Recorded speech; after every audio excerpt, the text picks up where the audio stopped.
with TRC to run the multifamily upgrade program, and today is the last part of a multi-part series on BPI building analysis. Today you're going to be hearing from Scott Blunk, who is the Director of Operations at Partner Energy and also a Partner Rater in the Multifamily Upgrade Program. We've done a series of trainings through the Multifamily Upgrade Program to provide some context about how to complete energy simulation in order to qualify for incentives. All of these topics that you're seeing on the screen are directed at how to use EnergyPro and are available by topic area organized on our YouTube page. The easiest way for you to get there is to go to Google and search for Multifamily Upgrade Program YouTube. Alternatively, you can get there from going to our website, which is multifamilyupgrade.com.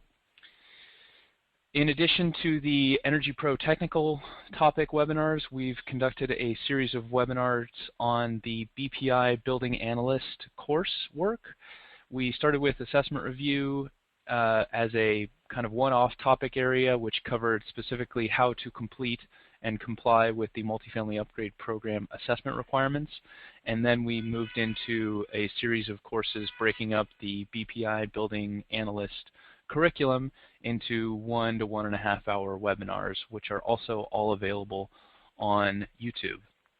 Today is the culmination of this series, which is going to go over the details of how to do an assessment and kind of bring all of the topic areas together for you.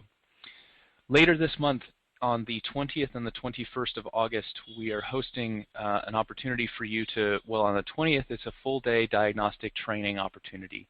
This is free to everyone, and we encourage you all to attend. That's going to be hosted at the Stockton Energy Center. You can see the address there on your slide. We'll be there all day, and there will be plenty of opportunity for you to get your hands dirty and dusty on lab equipment that is combustion appliances, as well as the actual testing equipment that's required for becoming a BPI building analyst. There is also an opportunity with Partner Energy to take the written exam. There is a fee associated with that, and that fee just covers the cost of taking the exam. So all other fees have been paid for by the program, and that enrollment is limited. So please speak to Kim Hoskin, and her email is on the screen. Speak to her today if you would like to be included in that potential for taking the written exam. Lastly, I just wanted to mention that if you're taking these series of webinars in order to become a BPI building analyst or perhaps some other BPI certification, I want you to know that these series of webinars is a useful overview of the curriculum, but not nearly enough time is spent during these webinars for you to really understand and become familiar with these concepts. So this is good training for people who are new to building science and want an understanding of how does heat balance work in a building. This is also useful as a refresher for people who already have BPI building analyst or maybe some other certification and would like some refresher on demand available to kind of refresh your memory about some of the topics that we've covered. If you're using these webinars as a progress towards actually taking the BPI Building Analyst exam, I would like to let you know that I would recommend a significant amount of your own personal time studying these concepts, potentially buying some textbooks that are available through BPI and other organizations to really drill down into the finer details of some of the concepts that Scott has presented a high-level overview for. So we're providing this information by webinar to make it easy and digestible, but I want to let you know, so that you're not set up for failure, that if you're planning on attending the written exam or eventually to take the field exam, we recommend that you do a significant amount of your own self-study to brush up and really dig deep into the topics that we cover at a high level. And with that, I will turn it over to Scott to go over assessment, how to conduct an assessment as a BPI building analyst. So take it away, Scott. All right, great. Thanks, Mike. Can just want to check audio, make sure you can hear me. Loud and clear. Okay, great. Thank you, everyone. The culmination of this series is the assessment. I guess before we get started, please ask questions as they come to you in the toolbar. And Mike will moderate those questions and either answer them himself and type you back a message, or he'll bring them up to me at a break or at a pause, and we'll answer them. I will answer them for everyone. So today, so please ask questions. It always helps. Today we're talking about the assessment, and so what this really is, assessment is just another word for audit, which we typically use the word energy audit. But there's been a little bit of push here in California to move away from the word audit because it just conjures up images of nasty IRS people. Not that their people are nasty, but the IRS is never pleasant. So anyway, we've kind of tried to move away from the word audit into assessment, but this is the energy audit or assessment, whatever term you want to use. And what this is it's how to do an assessment, but it's really kind of focused on the test. The field test. If you take the field test, with us anyway at Partner Energy, we'll give you a script, is what we call it, and it choreographs the field test. So it kind of tells you where to go and what you need to be talking about. It doesn't tell you what to say, but at least what, like talk about the safety components of a water heater now, something like that. So this presentation kind of walks you through that script, and it doesn't reference it directly, but it also, the field test and this presentation are also pretty much everything you're going to do in a regular assessment if you're going out to do a home and you were going to do an assessment on a home. This is what you would do. Every organization is a little bit different. You could add more or take some away, but this is the basics. All right, so this section is assessment prep, and what that really means is kind of before the real assessment starts, what you need to take a look at. And it's of course part of the assessment, but these are a few things you want to take note of or do before you really get going. So one very important thing is to just know what the water temperature is on the water heater before you get started. I almost always just take a picture of the setting before I get started. You could mark it with a marker or something, but sometimes it just doesn't show up and various reasons. And I always have a camera, so I take a picture of it before I get started, and then I turn it down to vacation, or on as it's seen here in this picture, just low, and I turn it down all the way to the very, very lowest setting it possibly can. Some of the literature says turn it to pilot, which is an acceptable thing to do, but I would caution against it. I've seen have given many field exams, and have conducted a lot of these on homes myself, and I've seen people where they turn it to pilot, but if you go a little too far, you'll turn it off, and even if it's only briefly, you're killing the pilot light. So I always recommend turning it to the very lowest setting, because really what the purpose is to disable it, or in another word, just put it in a setting to where it cannot turn on. So if somebody's taking a shower, it won't turn on. So if you turn it to the lowest setting, it won't do that. So that's the point of it. So if you happen to mess with turn it to pilot or something, when you do that, I just make sure that the pilot's still lit. I've seen people in the field exam where the pilot's not lit, and they go to perform the combustion test on the water heater, it doesn't turn on, and they don't even know that it didn't turn on. So they get a reading of 0, which is wrong, or they know it didn't turn on and they have no idea why. And then trying to light the pilot during the test and stuff is cumbersome and it's just difficult. Before I go on from water heaters, I want to also say, you know, there's the old trick when you turn it down to the vacation setting, leave your car keys there, knowing, because that way you can't drive away without turning up the water heater. I have been called a couple times by some angry homeowners where they got up in the morning to take a shower and they had all cold water. Of course, it wasn't my fault, but blame it on somebody else I was testing with. But regardless, however you do it, make sure you get the water temperature back up. It's not a good start to a relationship when you make them take a cold shower before work. Fireplaces. Fireplaces are a big deal in many ways, but for your assessment, it's all about the ashes, mostly about the ashes. Of course, the fireplace should not be on when you're there testing, so you shouldn't have a fire in the fireplace while you're testing. If you do, you just can't test. This is something, before you go, you should send the homeowner kind of a checklist of things to do. One of them would be to not have a fire and to clean all the ashes out.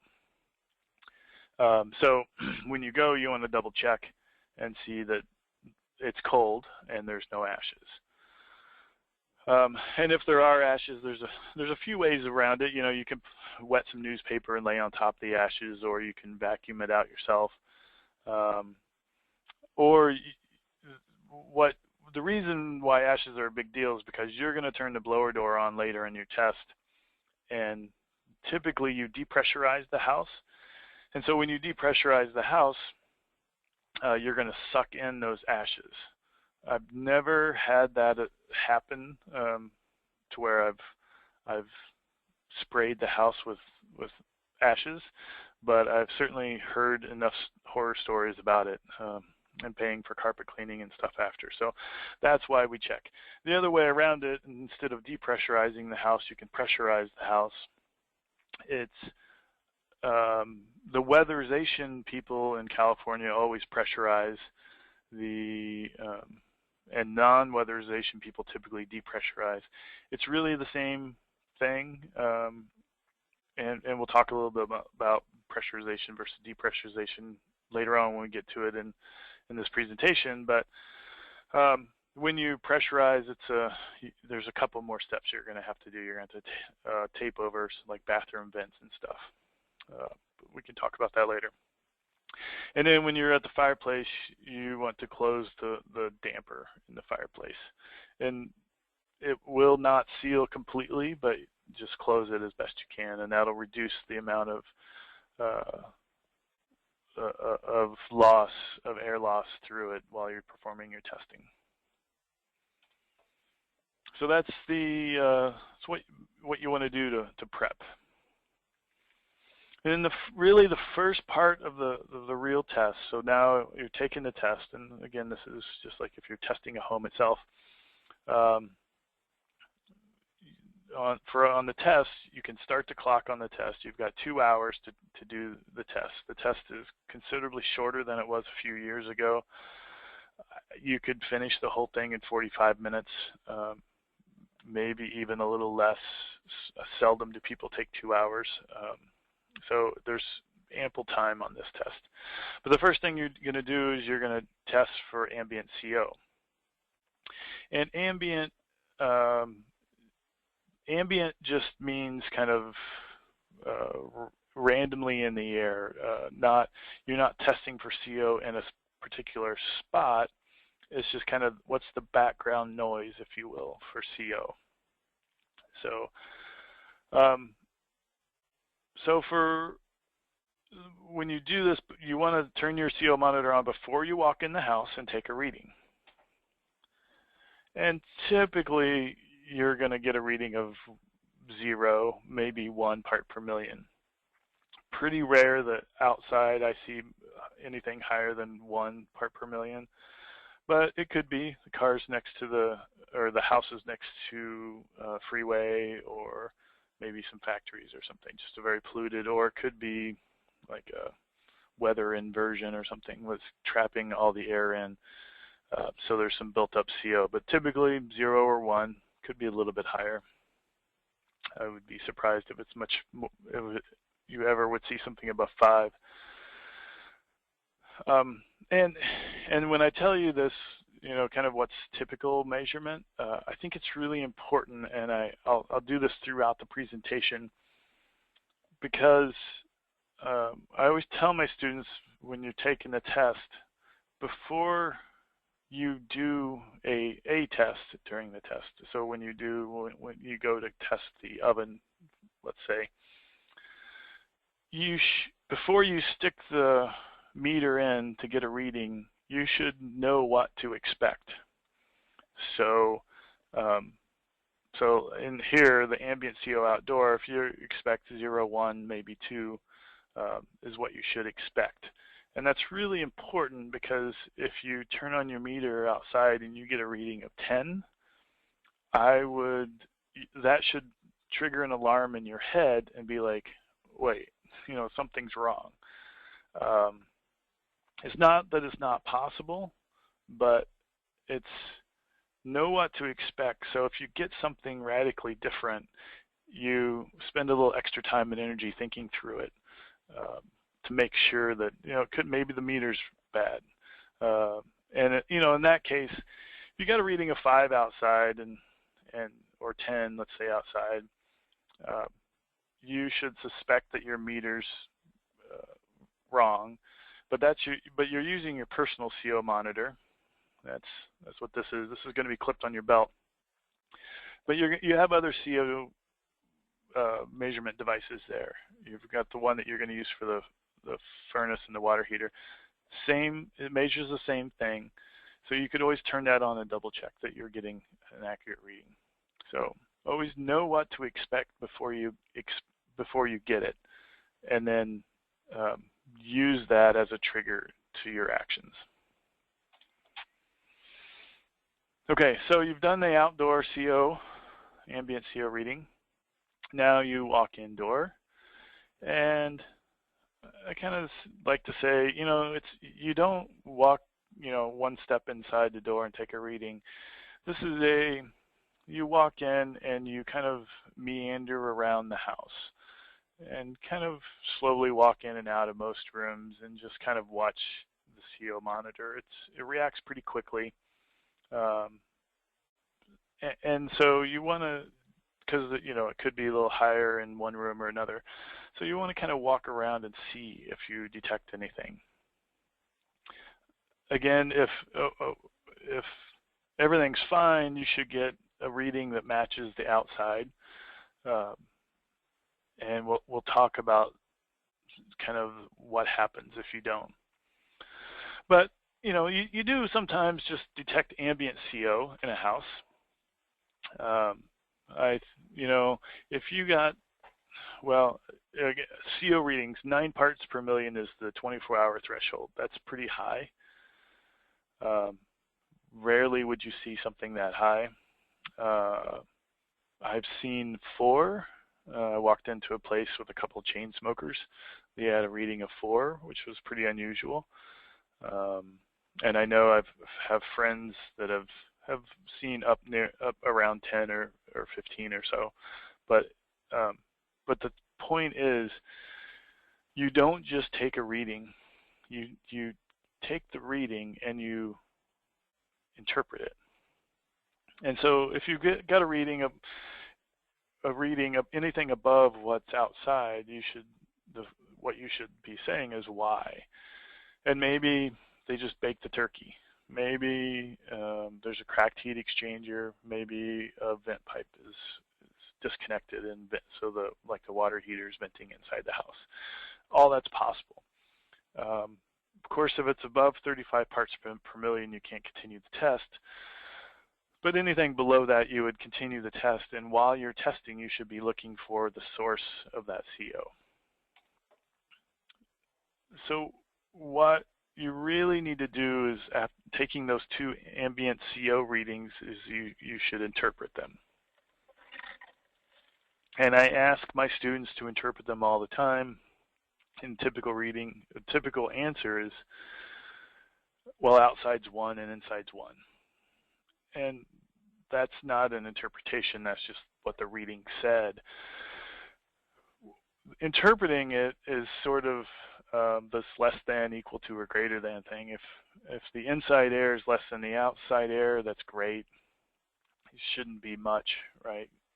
But it's all possible. Inside air is equal to outside air. You know that there's no problem. Well, you can be confident that there's no problem. There could be, but at least a problem appliance hasn't been running recently. If you go into a house and the inside air is greater than the outside air, you should try to identify why, because you know something's going on. You need to identify what it is. Is it just baking the pie, or are they chain smokers? So interpreting it is kind of this. You know, if inside and outside are the same, say, yeah, that's kind of showing that there's no problems. Okay, so the summary is just checking inside and outside and doing an interpretation of what that is. Okay, and this, what I'm telling you in this training, you can really do it in any order you want. It is organized in the order that we do it, and it's organized in that manner for a reason. CO is life-threatening, and that's something you can kind of get out of the way quickly, make sure there's no problems. Gas could also be life-threatening. So you want to kind of get that out of the way before. You don't want to test the whole house and then find out there's a huge gas leak or an extremely dangerous high CO. So there's a little flexibility in the order, but this is the order that we've developed and we use. All right, gas line testing. So you're going to performance testing. Leak testing is what you're doing. Bubbles and then you can double check with bubbles, and then when and what to test. So you're going to check all gas pipes in the house, and that's really all accessible. What you do, if there's a straight pipe, it's 1 inch per second, which is very slow. So no matter how fast you're doing it, probably slow down. And then you're going to do the same speed, but you're going to do it 360 degrees around each joint and fitting. Where if it's a straight pipe, you can just run down one side of it. And then you're going to use your meter. That's this here. This is the Leakerator Junior. Anyway, you experience with all of these meters. There's good parts and bad parts of all these. This one's small, and there's a really easy setup. But we've also broken 4 in a week because they just couldn't handle what we were doing. But while you're testing, you're going to test with the meter. You're also, as you're performing an assessment, and not just on gas, but on every aspect of the house, you should be using all of your senses. Don't rely on the meters. Use your eyes, your nose during the test. You can see something, you can smell something. You can smell gas leaks. You can smell exhaust fumes. So keep those senses active while you're in there.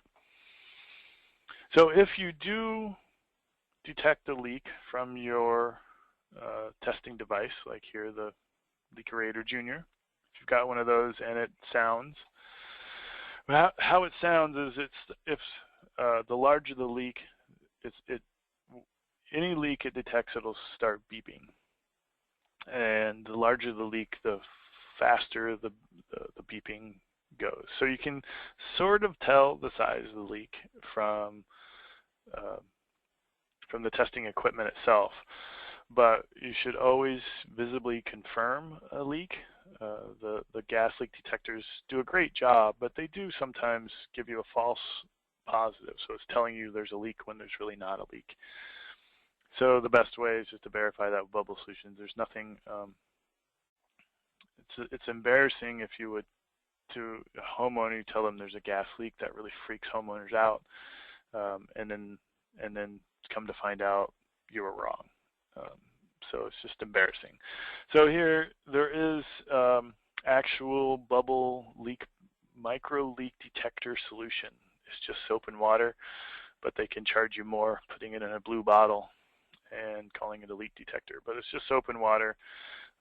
Some programs require you actually to use expensive soap like this. But here's a couple leaks that have been sprayed, and you can see the bubble. So these are both. I mean, part of it is the size of the bubble, right? But also part of it is how fast the bubble developed. If this bubble developed in, a tenth of a second, it's a fast leak. But that bubble could have developed in 10 minutes. So it gives you a visual indication of how big or how bad the leak is. And sometimes the leak detectors are so incredibly sensitive. You spray bubbles on it, and there's just the tiniest little bubble. It's still a gas leak, but it helps you prioritize your actions in the building, I guess. And one other thing I would say, again, like, know what result you should get before you get it. So if you don't get it, there's a problem. When you do gas leak testing, and you've got your testing device like your Leakerator Junior there, you can find a gas leak in pretty much every single home you've ever gone into. So if you've done a whole house and you've got not one beep from your leak detector, it's probably not turned on, or the batteries are dead, or it's just not working properly. So again, just know what you're going to get before you get it. You're going to find a gas leak probably. If you don't test it, if you've got a lighter with you, just let a little gas out of the lighter. It'll go off, and you'll know that it's working.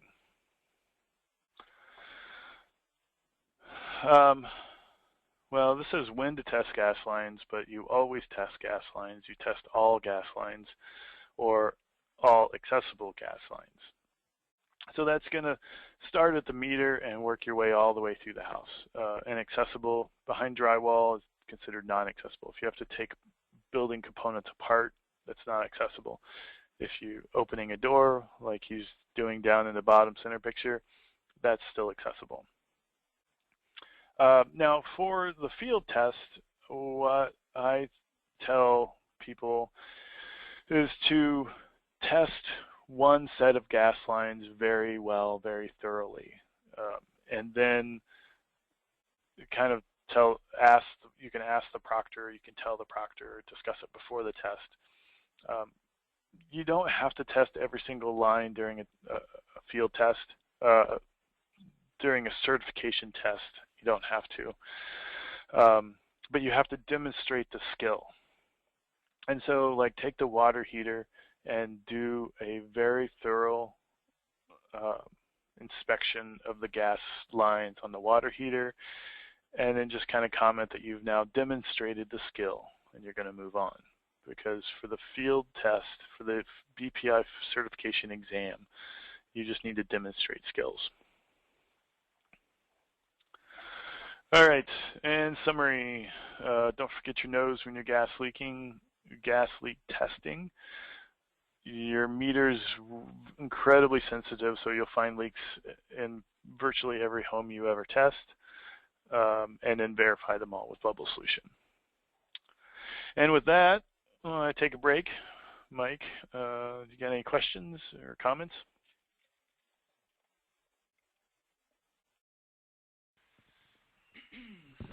Sure. So the only question that's come in is about CEUs. So for all the people who are on the call today interested about continuing education credits for this session, at the end of the session today, you'll be prompted to send your feedback, and one of the questions or one of the details of that feedback is to please send us your BPI certification number, and we will take care of getting your continuing education units enrolled for this presentation. There are no other questions, but again, if you have any questions, please feel free to chat them to me, and we will answer them and compile them so that Scott and I can talk about them at a break. So that's it for now, Scott. Okay, great. Thank you. CEUs, something we all have to manage. It's painful. All right, so part of the test is just inspecting appliances. And so we're starting here with the water heater, and this is really a lot of this is review from what we've done previously in these webinars. But the point here is this is during your certification exam. You are going to be identifying the type of appliances in the house. And I guess just a note, so on your field exam, you are going to be performing the assessment on the home essentially by yourself.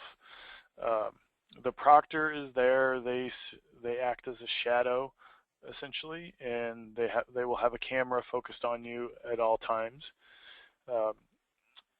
But there's only 2 or 3 times in the whole test that the proctor is allowed to even speak. So they will not guide you through this. This is your test. You do it, but you're also doing it for the proctor and the camera. So as you do it, try to turn toward the camera and smile and enunciate what you're doing so that the proctor knows and it can be heard on the camera. So that's kind of an important one to remember, that you're doing this yourself. And I've long time ago anyway, I've heard where proctors have basically guided the student through the test, which they're not supposed to do. So I tell people when they're ready to begin the test, just kind of say that, hey, I'm ready to begin the test. And when the clock starts, say, okay, I'm taking control of the house. And that serves as a couple things. A, it's telling the proctor, back off. This is my test. I'm in control. But it's also telling yourself, like, this is yours. Like, everything that happens during the next 2 hours is because you've made it happen or want it to happen, or, you know, it's all up to you at this point. So take control of the house. So anyway, back to this slide, and what the part of the test is just identify the type of water heating system. So this is showing a natural draft tank type water heater. This is by far the most common type of water heater you'll find out there. And what you're identifying the type is just that. You just say it's a natural draft tank type water heater. You really don't have to go into much more detail at this point. And I caution people when they take the field test to not give too much detail. Some people as I proctor, and they're just really chatty people, and they will start telling you all about this water heater and will be telling you things and just keep talking and talking. And you know, partly it's wasting your time. You only need to have to address what's on the test. So it's wasting your own test time. Showing off your knowledge doesn't give you any extra points. And if you are really that chatty and you're showing off your knowledge, I've just seen so many times people then they segue and they start saying things that are just wrong. And saying something is wrong is much better than, or much worse than just stating the few facts you need to do.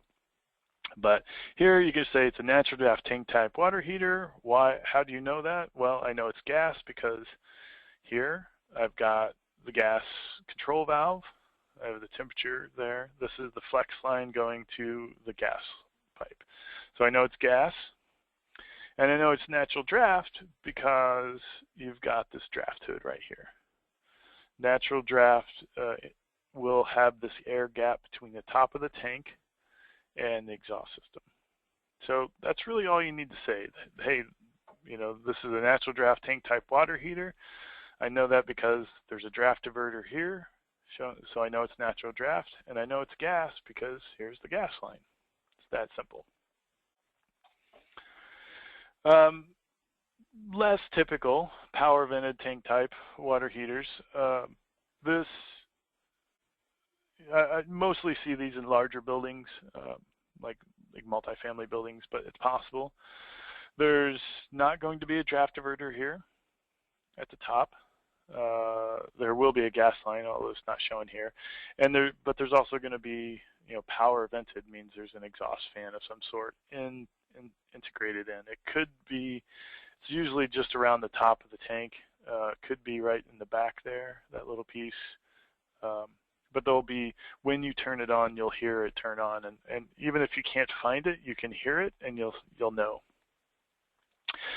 So just a note, power vented appliances, the fan push the exhaust out. Natural draft is just works off suction. It's the buoyancy, the hot air rises kind of effect. That's how they exhaust. So yeah, you never want to drill a vent in a power vented appliance.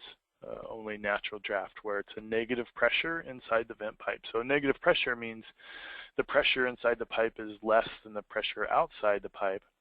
So if there's a leak in the pipe, the outside air sucks into the exhaust pipe, which is fine, right? It doesn't hurt anything. Maybe it won't draft quite as well, but the opposite is harmful. If there's a leak in a power vented appliance, it's going to force exhaust fumes into the surrounding environment. Okay, electric tank type water heating. This is probably the second most common type you'll see in the field. So, and this is an electric resistance type. I don't know if we have a heat pump type or not, but this is electric resistance type water heater. So it's just a tank type because there's a tank. You know there's no exhaust flue, so you know it has to be electric. If it was gas, it would have to be exhausting the gas somehow. These two access points, they're heating elements. Undo those two screws, you can pull out the heating element, and there's another heating element down there. And of course, you're not going to find any gas lines at this one. Pretty easy to identify. And then there's condensing types. The most distinguishing feature of condensing water heaters are going to be the plastic vent. So there'll be a secondary heat exchanger, but you won't see that typically. Hopefully you've got a dedicated fresh air intake. It'll at least be there. Sometimes I see a lot of installers that don't put a pipe on it and pipe it outside, but it'll be there anyway. And then there'll be a PVC, typically PVC plastic exhaust flue. So this is an instantaneous condensing, and this is a tank type condensing. Both condensing, and again, the condensing means that you, just like there's condensation on your mirror when you get out of the shower, what you do in a condensing water heater is you cool the exhaust enough that the water vapor in the exhaust condenses. The vapor condenses into a liquid, and then it runs out. So the other feature of these is there will be a condensate line coming out of a condensing water heater, usually a small PVC, just like your air conditioner. So, you know, we've covered this a little bit before, but what this is showing, non-condensing and condensing type water heaters, you've just got another round of heating coils basically that are going to suck more heat out of the exhaust. So what this is saying is, like, this 200 degrees Celsius here, that's just wasted heat. That makes it kind of by definition less efficient than here, whose exhaust is 50 degrees Celsius. The fire still burns at the same temperature. You're just taking more heat out of the exhaust from that fire and condensing. Check the time. Yeah, we're going fast. That's great. Hopefully not too fast, but it is review. And I know I've been long on some of these. So with water heaters, but also with furnaces, you will do a flue inspection. Flue or exhaust pipe inspection. So every exhaust pipe should have a rise of at least 1/4 inch for every foot. So basically it should go uphill. You should be able to see this with your eye. You don't need to put a level on it or anything. You should see it going uphill continuously. 1/4 inch per foot. Don't measure it or anything, but you should see it. You also ideally want to see 3 self-tapping metal screws spaced around the, every 120 degrees essentially of the exhaust pipe. Those screws connect the links of exhaust pipe together. I'll show you some in the next picture. And at some point in it, the exhaust pipe should be secured to some framing members, but it should also have at least a 1-inch clearance if it's a double wall B vent, and greater if it's a single wall. And the best way, again, this is on your certification exam, but you should also do it in the real world, is physically grab the exhaust pipe and kind of shake it gently. Of course, it should be cool, but it all needs to be cool when you're doing the test anyway. If things are already heated up and you're doing your assessment, you should wait for them to cool. But regardless, you want to grab the pipe and shake it. It should be pretty firm. There might be a little bit of wiggle, and that's fine, but it shouldn't just fall apart, basically. So showing a few different configurations here. Here's 2 screws. There should be another one right on the back. It's pretty hard to get that one in back, so sometimes it's missing, but this guy gave it a good shot anyway. But this is straight up. The hood looks pretty level. From this angle, it's hard to tell. This leg is bent a little bit, so maybe it dips down, but this should be level with the top of the water heater. The water heater, of course, should be plumbed in level also, so the top is level. This is also an acceptable exhaust system, although there's more restriction in it, so it may be a little harder to vent, but it is acceptable to do it this way. And here they've sealed it with some metal tape at the bottom. You should still have screws, but you can also tape over it as well. Now, when you're during the assessment and you're in the field and say you're doing your flue inspection, this isn't a pass-fail kind of test. This is a test to make recommendations. So maybe there's no screws under here, and you would just, in your report, recommend to the homeowner that they have a mechanical fastener there, or like a screw type fastener there. It's not necessarily a pass-fail unless there's something pretty egregious like this. This just cannot work. It will not be venting properly. You can see the hood looks crooked, kind of sideways. So that's definitely more than 1/4 inch per foot. And then it turns and goes downhill. And hot air will not naturally draft down. Hot air rises. That's the principle. So I've tested ones just like this. And what happens is it goes up here. It gets stuck. There's like a plug, the hot air plugs, and it's rising, right? So it's all sticking there until it cools down. When it cools down, the water vapor condenses out of it, and so then water runs back down and drips on the top and drips out of the elbow. And that water vapor is very corrosive, so it'll just eat through the vent pipe.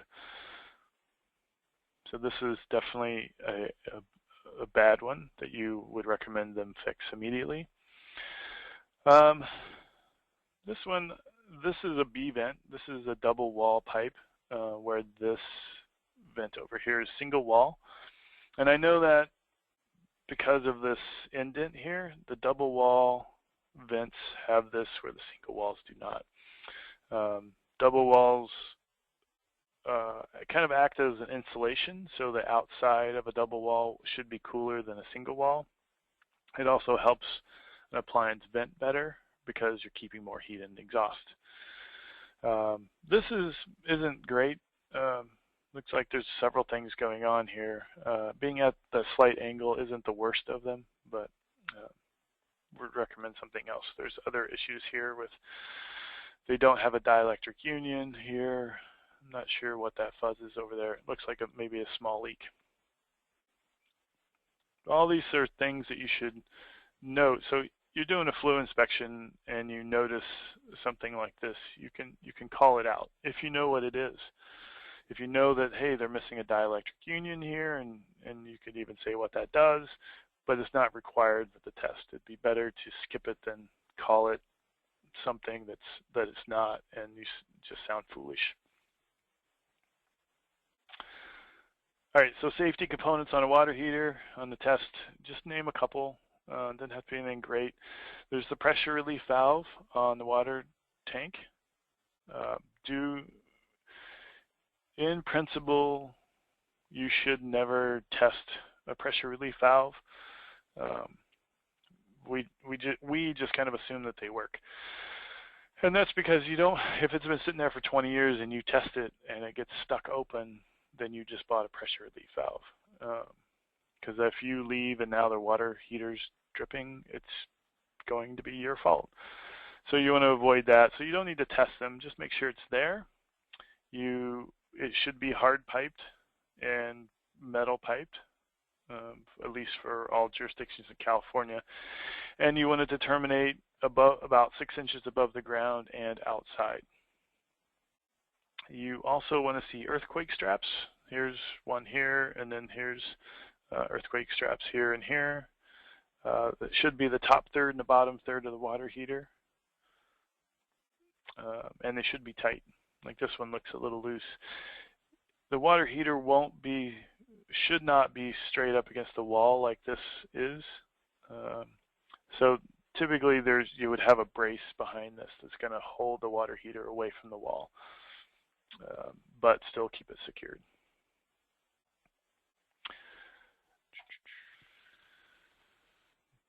So, Mike, if you have questions, we'll take them next, but just summary real quick, be able to identify, you just need to identify the type of the water heater and do the flue inspections and talk about a few safety components.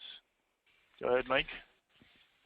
No questions, but I just wanted to make a comment on that last slide on the safety components, or sort of to kind of add to what you were saying about Sure. If you don't know what it is, just kind of let it be. So when I took this test originally, I mentioned the dielectric that Scott was mentioning and said that the two pipes really should be diametrically sealed at the top of the tank. That allowed the proctor to then probe my knowledge about what kinds of metals, what is the appropriate alloy for the dielectric, what kind of certification do you need in order to be able to be qualified to install a dielectric. Here with the pressure relief valve, this is a perfect example of a kind of follow-up question that you might get asked during the field exam. So if you point out the pressure relief valve, the proctor has every opportunity to ask, how would you test it? Where is the pressure relief valve piping supposed to terminate? And it's your responsibility at that point to have the knowledge of being able to say, well, in California or whatever jurisdiction you're in, it's required to be 6 inches above the ground and piped to outside. The same with the earthquake straps. So just wanted to give some more context there about opening yourself up for knowledge that you're not concrete about is usually not going to benefit you. So really make sure that you understand not just the fact that it is a pressure relief valve, but understand the nuances of when these things are sized, how they're supposed to be tested, where they're supposed to be piped to. And this goes back to the comments that we we mentioned at the start of this presentation, that this is the stuff that you need to know, but to really understand the concepts behind it, there's a lot more information that you need to have at your fingertips to pass this field exam. So that was just some fond memories I was having as you were talking about these components here, Scott. So, great, thanks, Mike. Yeah, we can move on. Okay. Yeah, I mean, when taking the certification exam, you know, you're talking to the proctor, you're talking to the camera, but you also have the ability to censor what you say out loud. So thinking through and trying to remember something on videotape doesn't complement you in general. So keep that as an internal dialogue to yourself, like, oh gosh, what is that? I know I'm supposed to know what that is. What's it do again? I can't remember. Like, keep all that stuff inside, and then when you speak to the proctor and the camera, take all that internal dialogue and spit it back out confidently. If you say, yeah, that I think is the pressure relief valve, it doesn't, even though you're right, it doesn't really sound like you really know what the heck you're talking about. So it's better to have all that kind of internal dialogue and then say to the camera and the proctors, that's the pressure relief valve, and then just kind of go on. So say it with confidence. Okay, furnaces. And again, this is review, the natural draft furnace. I know that because you've got this draft hood. If you were standing here, you knelt down and you looked up, you would find probably 4 small little ovals that would be just behind here, just kind of going here, just 3 and 4, and that's going to be where the heat exchanger, they dump the exhaust out. It mixes here with ambient air, and then it goes out the exhaust. So, you know, again, identifying components, this is a natural draft furnace. That's really all you have to say. Induced draft furnace, the #1 identifying feature is this. It's a fan motor. There's a fan inside. An inducer motor, an inducer fan, induces the flow of the exhaust. That's what it does. There's all these other components in here, and they all do something. Again, kind of like Mike reiterated, speak to them if you know them and can talk confidently about them. But mainly, you're on this certification exam, you're just identifying the type. You don't have to say, oh, you know, this little nut here does this and this. I just want to caution you on saying too much. If you're chatty by nature, you want to really kind of try to rein it in for the exam. Yeah, and this fan, again, I know we've talked about it, but the inducer fan, it induces exhaust flow. It does not push the exhaust out, so the pressure inside this pipe is negative, not positive. If this fan pushed, it would be positive pressure inside, but this fan just kind of gets the exhaust system moving. And what that allows is an induced draft furnace is a higher efficiency than a natural draft. Natural draft, they need more heat to get the exhaust working.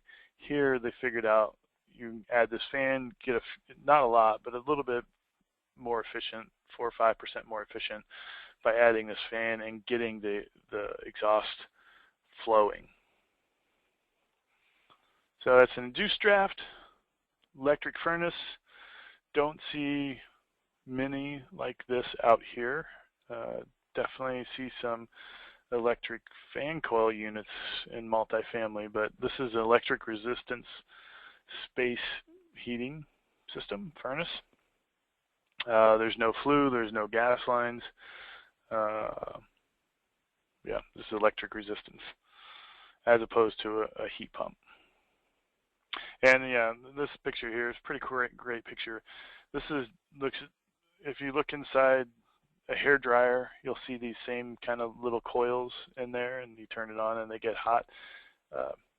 Electric resistance furnace or water heater works the exact same way. They've got these little coils of metal, put power through them, they get hot, they produce heat. That's what how you get the heat. Very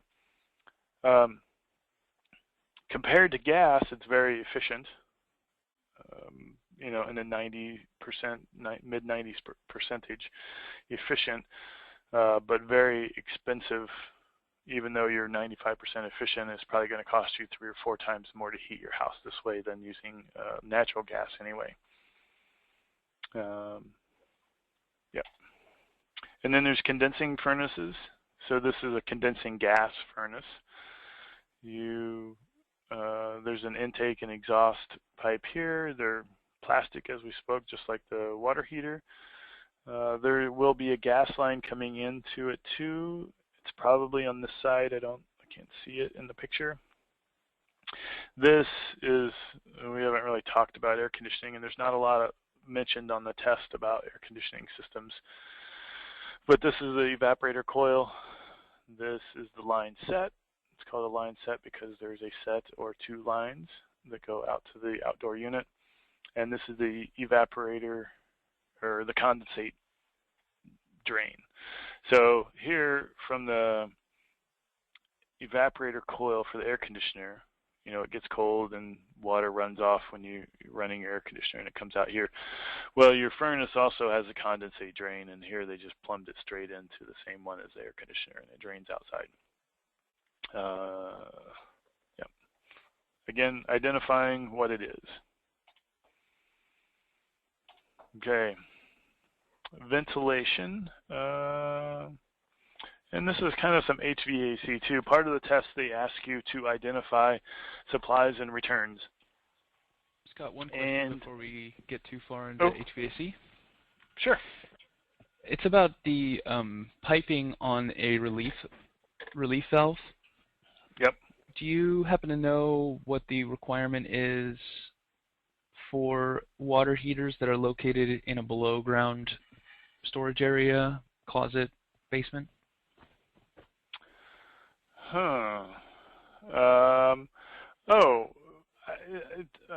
My understanding is it's still, you have the same requirement. Pressure relief valve still has to terminate outside. If the pressure relief valve were to ever activate, it would be under high pressure because it's relieving pressure. So it'll force it uphill. So that's not a concern. But you do want it to terminate outside, and you do want it to terminate like at a place where it's pointing toward the ground and not like straight out of the wall. That's my understanding. Okay, thank you. That was the last question. You're welcome. Okay. All right, so yeah, the test asks you to identify supplies and returns on your HVAC. So if you've got a ducted HVAC, you just doing that. So here's your supply. You typically know that because it's smaller. It's got this on-off thing where you can close it, which you should never close. This one must be in a ceiling because it's got a watermark around it.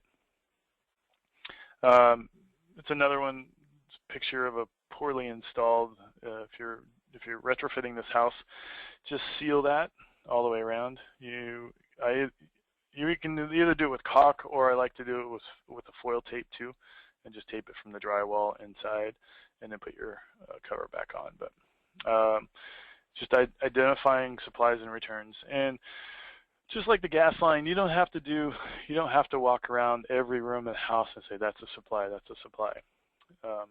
Just point out 1 or 2 and say, in this house, they're typically located in the ceilings, or they're typically located in the floor. Point out 1 or 2. You just have to get the proctor to understand that you know what you're talking about. But of course, you can't ask him any questions. The proctor's really these days not allowed to talk, or very little anyway. Yeah, and then returns. So returns are larger, and they're typically going to have a filter in them, but not always. They could be in the unit itself. So this return, there's one right here, and it looks like there's another return on the other corner of the wall. The furnace is probably in a closet right above this, but both returns are there. I guess it could be underneath, if this is a crawl space.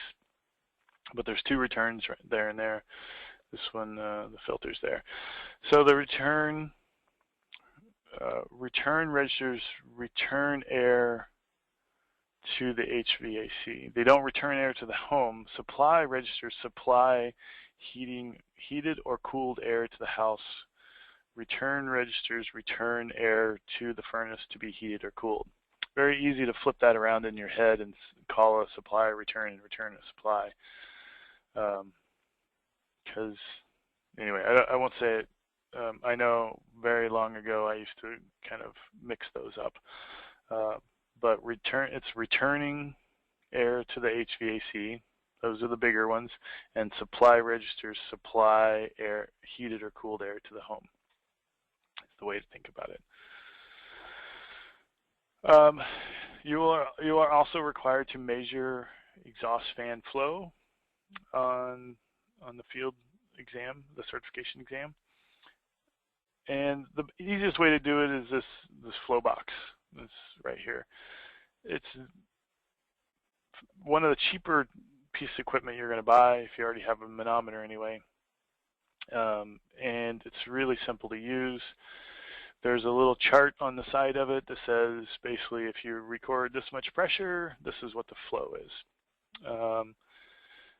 A typical, in California anyway, code minimum is a 50 CFM cubic feet per minute, 50 CFM fan in a bathroom.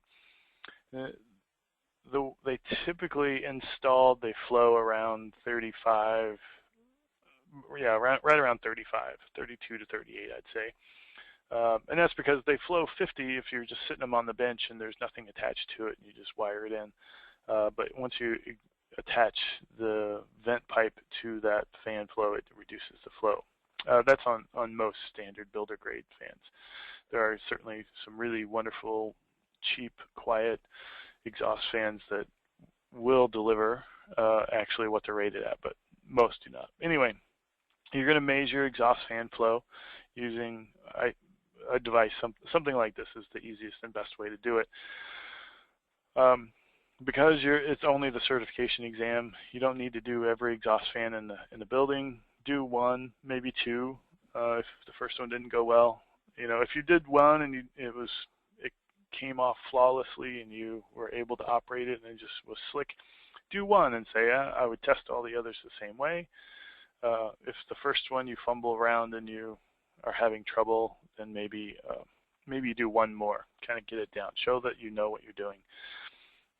But basically, a little bit about the operation of this. You're going to put the box over the fan, and then there's three positions. There's 1, 2, and 3. So it's just about how wide this door is. You're going to hook a hose onto your manometer, and it doesn't matter where you hook it up. If you hook it up on the right, you're going to take the reading on the right. Hook it up on the left, you're going to take the reading on the left. If you hook it up to the top or bottom port, all it's going to do is change the sign, whether it's positive or negative. You want to think of it in absolute terms, and then you're going to look at the chart. Very simple. It just takes a second. All right, moving on to CO testing in ovens.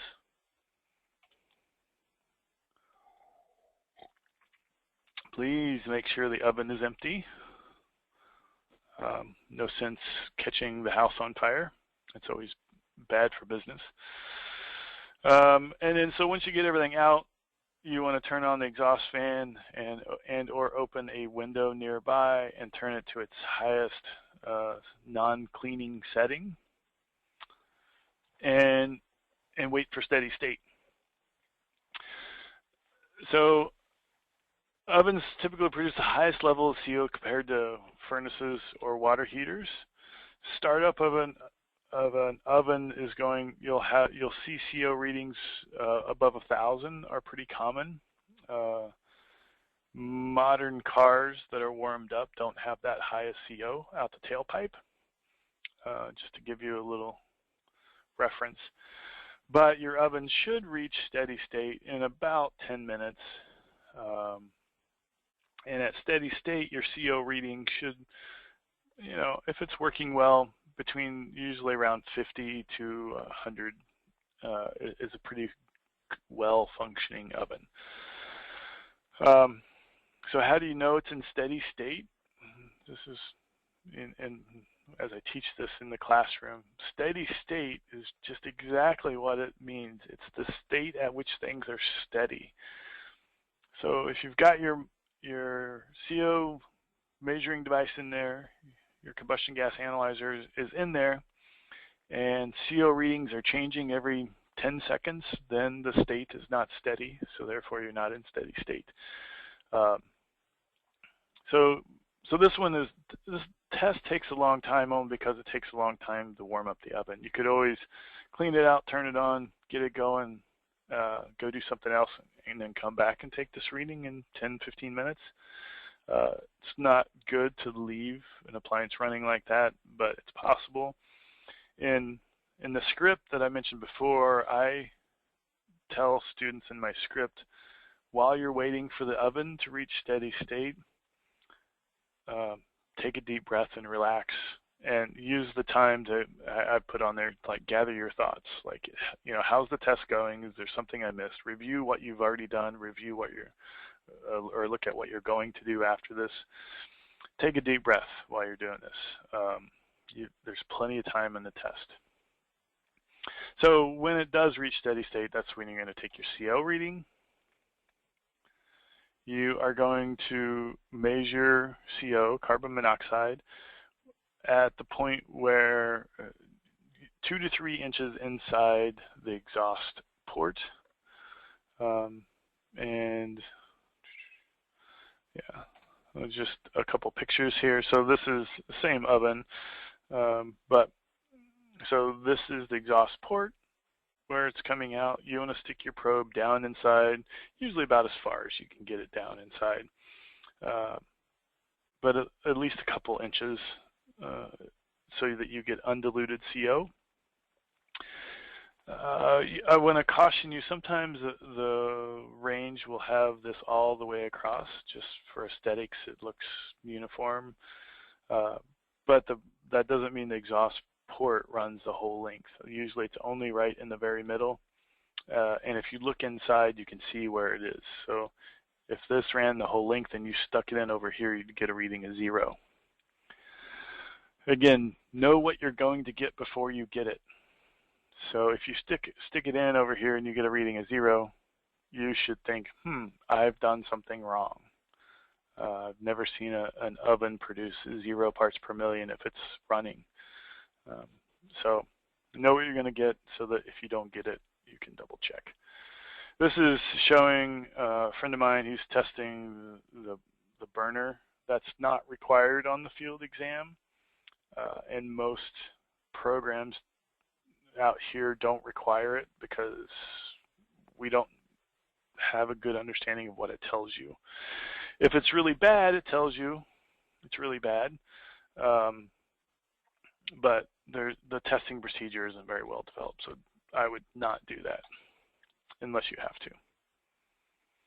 Steady state, the state at which things are steady. Where are we at? 50. We're getting ready to wrap this up. Mike, we've got a few more slides. Are there any questions now, or should I just finish this off? No more questions at this time. Okay. Almost done. Your CEUs are almost on their way. Thanks for being with us. So the CAS testing. So CAS testing, CAS, Combustion Appliance Safety. Just get all these acronyms out.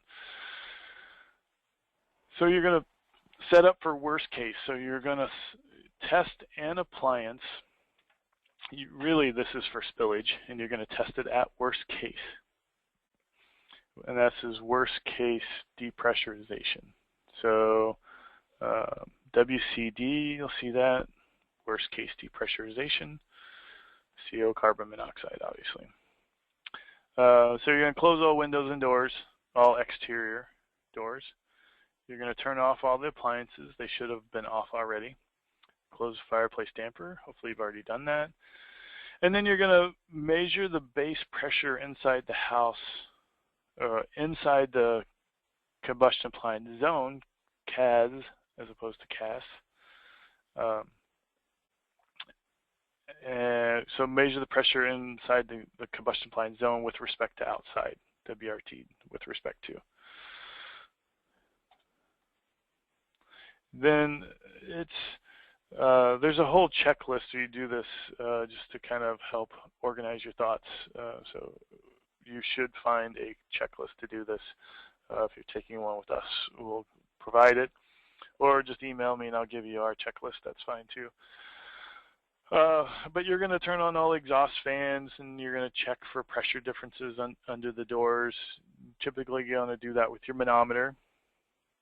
And you're going to open any doors that make the CAS more negative. Several ways to do that. I've seen some pretty fancy little devices, but it's not required. It's pretty easy to do this. Just if it's getting the combustion appliance zone to its most depressurized state. So if, say, in your bathroom there's an exhaust fan, you close the door, well obviously that's going to depressurize the bathroom. So you want to open the door so that it helps depressurize the CAS. Where your bedroom door, you close that, there's no exhaust fans in there, it's probably not going to do anything. You'll show like no pressure difference. Sometimes there's a little bit, so that's why you measure it. But and then once you've done the exhaust fans, you've checked all the doors, then you're going to turn the air handler on, assuming you have one, and in cooling mode because the fan speed is higher, and you're going to double check the pressure under each door again to get your worst case depressurization, WCD, of the combustion appliance zone. So with that in WCD, worst case depressurization, you are going to turn on the appliance you're testing and see if it spills. You're going to do the spillage test. So what you're checking for is, does the exhaust leave the building, or is under worst case depressurization, is it pulling the exhaust into the building? So that's what he's doing right here. He's got his mirror. This is the draft hood. This is the wall furnace. He's got his mirror here. He's just running along here to see if it's being sucked in. With his mirror, you'll see fog on it. That's just condensation if it's spilling. You can also use a smoke stick. I just don't prefer it. So here he's testing, and then he's just kind of flipped the mirror over to see if it was fogged up.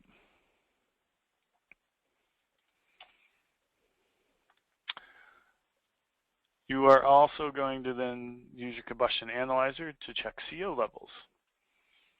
You always want to turn on your CO measuring instruments outside so that they calibrate to 0 or whatever ambient is outdoors.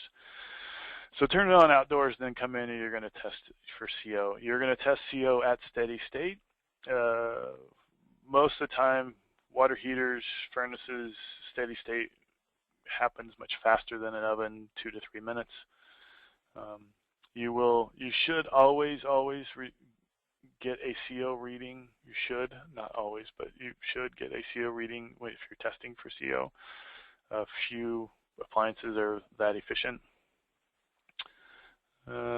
Take the measure in each combustion chamber if you've got multiples.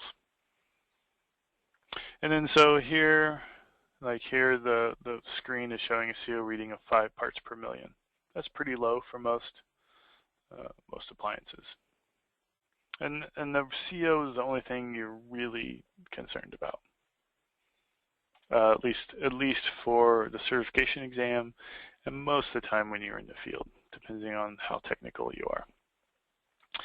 There are the BPI technical standards for CO action limits. This is the new table and the interim standard. January 1st, a new standard comes out, but it should look a lot like this one. And these are the threshold limit for different types. Okay, and that's the CO. You're gonna do the CO test on the, if you've got it on the furnace and the water heater and the oven. You can't demonstrate the skill on this one. You're going to do a CO measurement on every single appliance. However, you can demonstrate worst case depressurization on only one combustion appliance zone. But you got to take a CO reading in every appliance. This is for the certification exam. For this exam, you're also going to do a blower door test.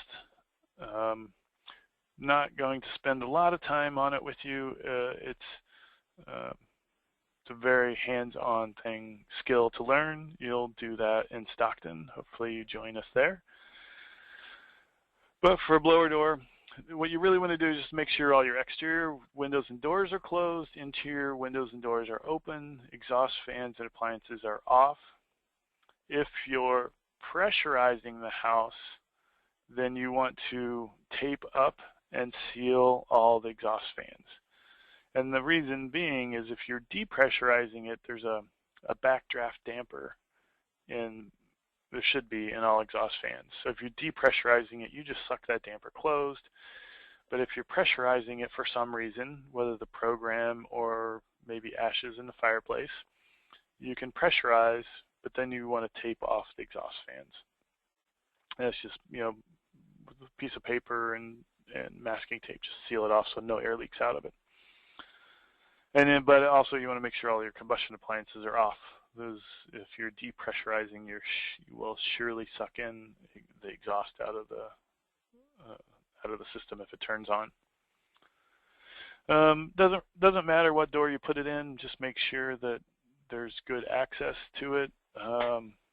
Just as whatever's convenient for you. Typically use the front door. It's good marketing, I guess. Maybe the neighbors will see it. My neighbors always think it's weird because they see it all the time.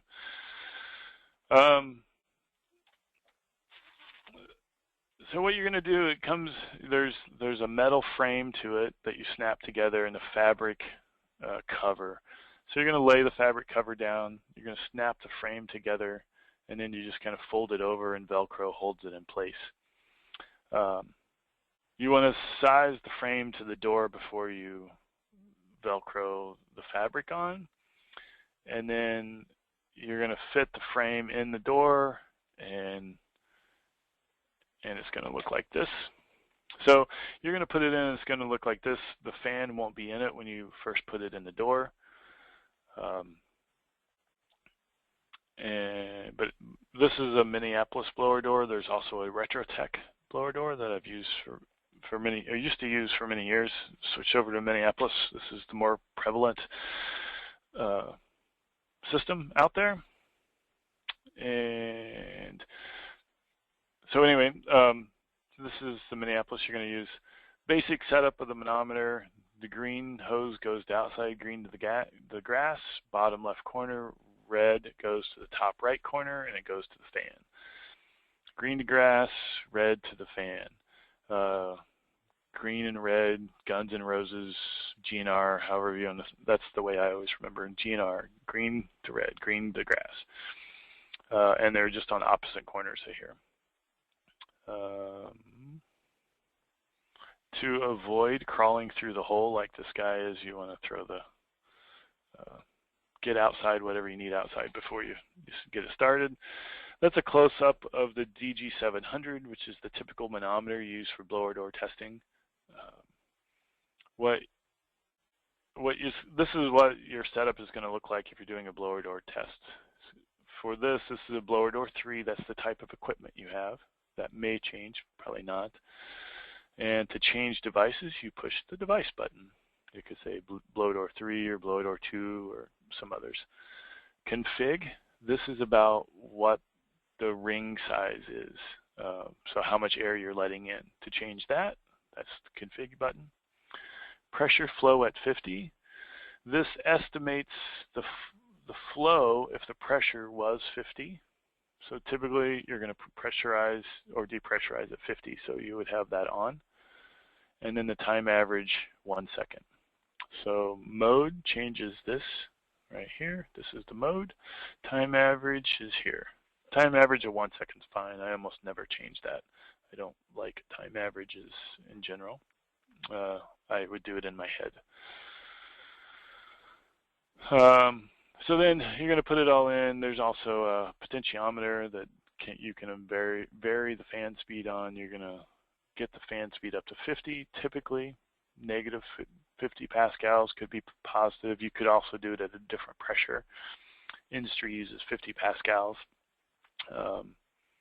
Sometimes you can't get it up there because the building is so large or the building is so leaky. And if that's the case, you can get it. If you could get it to 40, that's fine.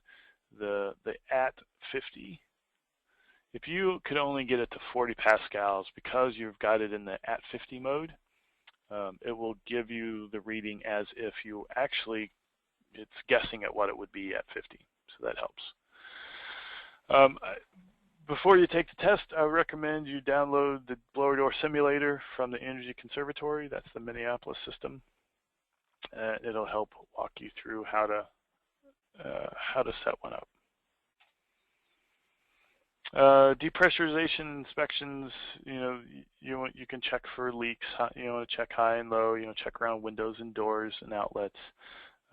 Smoke doesn't really tell you much, but it's kind of fun for a homeowner to walk around. You do on the field exam want to do a pressure pan test, and all that is you hook. There's a hose that goes from here to your manometer. You can put it over something like a light switch or electrical outlet, and it tells you how bad it's leaking. And these are typically very small numbers, and it doesn't tell you a whole lot. It can give you a visual. It gives you a number of how bad it's leaking, so it can help you prioritize and pinpoint areas in the house are worse than others. And that's it. Looks like it's right at 1:30. So if there's any questions, happy to take them now. Sure. There's one question that came in, more of a program question, and there was a question about, is there a certificate of completion that will be mailed out to those who have attended the webinars in the series? So these webinars are purely informational. The certificate of completion that you can claim is a continuing education credit for the program to remain a partner in good standing in the program, as well as continuing education units for the Building Performance Institute certification that you might already have. We're not going to be emailing out a certificate of completion for attending all of the webinars in this series or in the EnergyPro Tech Topic series. But if you would like some more documentation about the courses that you've taken or the program itself in terms of becoming a partner in good standing, you can contact me and we can discuss this issue offline. Beyond that, there were no additional questions, so I just want to reiterate again. Well, there was one question that just came in as I was about to say. Can you air seal around loose supply vents? Air seal around loose supply vent. So a supply vent, I'm assuming that's an HVAC supply vent. If the duct itself, where it goes through the drywall, is loose, you're going to have to somehow mechanically fasten it in place. Otherwise, whatever air seal you do won't last. But you could do some. You don't have to really take it apart. You could try some glue, or like I said, like I use tape a lot of times, and that can help attach it, and then you can air seal that duct to the drywall. Is really a good way to do it.